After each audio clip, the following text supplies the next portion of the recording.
I'm Laura Kyle in Kuala Lumpur. The top stories here on Al Jazeera. Floodwaters in Pakistan have swamped the town of Sujawal, forcing most of its 250,000 residents to flee. The city of Thatta, the main base of aid operations in the southern Sindh province, is now also under threat.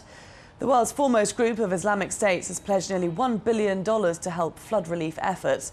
This comes on top of the $1 billion already promised by foreign donors.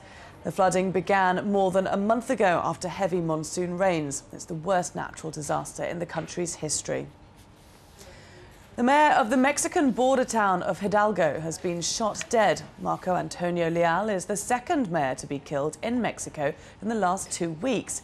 His young daughter was also injured in the attack on his car. There's no immediate word on why he was targeted. The town is in Tamaulipas state, where violence is sharply rising.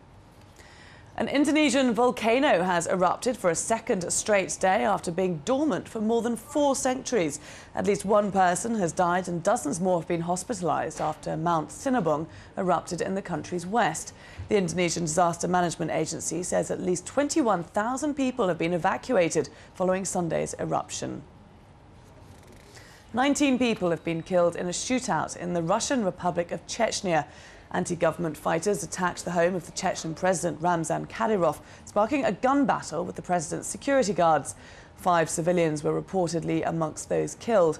Kadyrov was in the village at the time and took charge of the counter-offensive operation. He denies civilians were killed.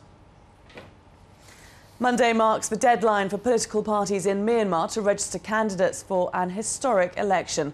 So far, more than 40 parties have been allowed to stand in the November 7th polls, the first in 2 decades.